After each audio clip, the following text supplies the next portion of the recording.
Atchannaidu comments. అన్ని సమస్యలపై చర్చించేందుకు ప్రభుత్వం సిద్ధంగా ఉంది. ప్రతిపక్ష హోదా లేదనే నెపంతో అసెంబ్లీకి రాకపోవడం సరికాదు.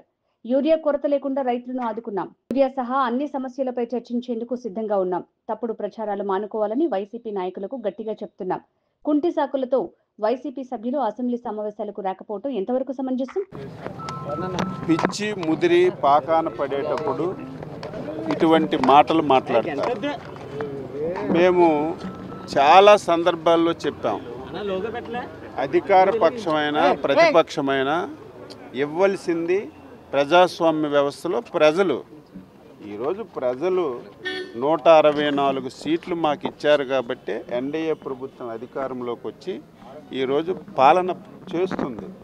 ఈరోజు నీకు ప్రతిపక్ష నాయకుడిగా కూడా నువ్వు అసమర్థుడు అని చెప్పి ప్రజలు ఒక నిర్ణయం తీసుకొని నీకు ఆ హోదా ఇవ్వకపోతే దాన్ని కుంటి సాకు పెట్టి నీ అహంకారం 5 సంవత్సరాలు నీ అహంకారం మళ్ళీ ఈరోజు శాసనసభలో బయటపడుతుందని ఒక దురుద్దేశంతో నువ్వు ఈ షాక్తో ఎగ్గొట్టడం. ప్రతి ఒక్కరూ అసలు ప్రజాస్వామ్యంలో ఇటువంటి వ్యక్తులు ఉంటారా?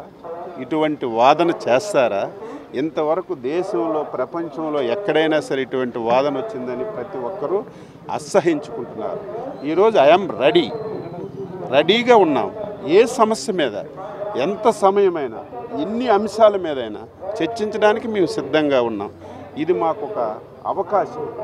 అనునిత్యం ఒక తప్పుడు పేపర్, తప్పుడు టీవీ పెట్టుకొని, ఫేక్ సోషల్ మీడియా పెట్టుకొని 14 మాసాల నుంచి ఆర్థికంగా సమస్యలున్న 5 సంవత్సరాలు నువ్వు రాష్ట్రాన్ని తగలపెట్టిన ఈరోజు కష్టపడి కేంద్ర ప్రభుత్వ సహకారంతో సంక్షేమాన్ని ఒకవైపు, అభివృద్ధిని ఒకవైపు, 5 సంవత్సరాలు కుంటుపడినటువంటి ప్రాజెక్టులన్నీ గాడిలో పెట్టి పనిచేస్తుంటే నువ్వు చూడలేక కళ్ళు పొడుచుకొని నిరంతరం అబద్ధాల ప్రచారం చేస్తున్నావు.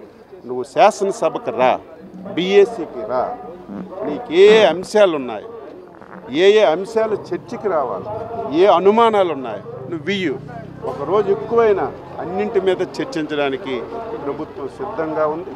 ఒకవేళ మీరు రాకపోయినా శాసనసభ పవిత్రమైనటువంటి సభ, ఈ సభను ఉపయోగించి అన్నింటి మీద చర్చిస్తాం. ఈరోజు యూరియా కానీ, ఈ 14 మాసాల్లో రైతులు మద్దతు ధర మీద కానీ, ఈరోజు పీపీపీ మోడల్లో మెడికల్ కాలేజీలు కానీ, ఏదైతే ఎన్నికల్లో ఇచ్చినటువంటి సూపర్ 6లో సూపర్ హిట్ చేసి అమలు చేసినటువంటి సంక్షేమ పథకాలు కానీ, నీ 5 సంవత్సరాల్లో తాళాలు వేసినటువంటి ఇరిగేషన్ మీద కానీ, వ్యవసాయం మీద కానీ కూలంకుషంగా చర్చించి ఈరోజు మీరు వచ్చినా రాకపోయినా శాసనసభ వేదికగా రాష్ట్ర ప్రజలకు తెలియచేయడానికి ప్రభుత్వం మేమందరం సిద్ధంగా ఉన్నాం. ఎప్పటికైనా మాటలు మానుకొని, ఎప్పటికైనా సరే నీ యొక్క ప్రబుద్ధిని గుర్తుపెట్టుకొని నువ్వు శాసనసభకు రా, ఏది అడిగినా సరే చెప్పడానికి మేము సిద్ధంగా ఉన్నాం. మీరు నన్ను అడగడం కాదు, ఎవరైనా అడిగితే గోబ మీద కొట్టాలి, చెంప చెల్లుమనిపించాలి. అసలు ఆ వరడు ఎందుకు వస్తుంది? ఈరోజు ముఖ్యమంత్రిగా పోయావు, నాకు ముఖ్యమంత్రి ఇస్తేనే శాసనసభకు వస్తానంటే దానికి అర్థం ఉందా?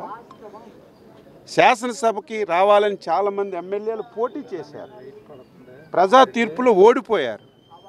నేను శాసనసభకు వస్తానని పట్టుపడితే అసహించుకుంటారా లేదా? నీ వాదనకే అర్థం లేదు.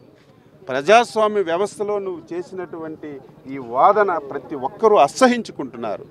ఈరోజు నీకు ఒక శాసనసభ్యుడిగా నీకు అవకాశం వచ్చింది, నువ్వు రా.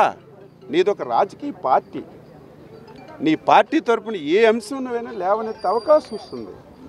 ఈరోజు మేము మీ అందరూ సజీవ సాక్షులు. 22 మంది ఎమ్మెల్యేలు ఉన్నాం. మాకు ఎన్ని అవమానాలు చేశారు మీ అందరూ చూశారు. మీడియా కూడా 5 సంవత్సరాలు శాసనసభలోకి వచ్చే అవకాశం లేకుండా చేశారు. అలాగని చెప్పి మేము శాసనసభ ఎగ్గొట్టలేదే. ప్రజాస్వామ్య వ్యవస్థలో రాజకీయ పార్టీ అంటే అధికారం ఉంటే పరిపాలన చేస్తామంటే అది రాజకీయ పార్టీ కాదు. అధికారం ఉన్న, ప్రతిపక్షంలో ఉన్న, నిరంతరం ప్రజల పక్షాన పనిచేసినటువంటి పార్టీయే అదొక రాజకీయ పార్టీ. మేము అధికారం ఉంటే వస్తాం, ప్రతిపక్ష హోదా ఇస్తే వస్తాం, ముఖ్యమంత్రి అయితే వస్తామని చెప్పినటువంటి పార్టీ ఒక పార్టీయే కాదు, ఆ నాయకుడు ఒక నాయకుడే కాదనేది నేను వ్యక్తిగతంగా అభిప్రాయపడుతున్నాను. ఈ అసెంబ్లీ సమావేశాల్లో అది ఏదైనా సరే శాసనసభలో ఒక వ్యవస్థ ఉంది, స్పీకర్ ఉంటారు, శాసనసభకి ఒక నియమం ఉంటుంది, ఒక నిబంధనలు ఉంటుంది. రాజ్యాంగబద్ధంగా శాసనసభ ఏ విధంగా నిర్ణయాలు తీసుకుంటుందో ఒక విధానమైనటువంటి విధానం ఉంటుంది. కాబట్టి విధానం ప్రకారం ఎవరికైనా, జగననే కాదు, ప్రజాస్వామ్యంలో ఏ ఒక్కరికైనా సరే శాసనసభ నిబంధనల ప్రకారం నిబంధనలు పాటించకపోయినా, నిబంధనలకు వ్యతిరేకంగా వ్యవహరించిన శాసనసభ స్పీకర్ నిర్ణయాలు తీసుకునే అవకాశం చట్టంలోనుంది, రాజ్యాంగంలో ఉంది. దాని ప్రకారం ముందుకెళ్తారు తప్ప ఏదో కావాలని చేసే ప్రయత్నం ఎవరు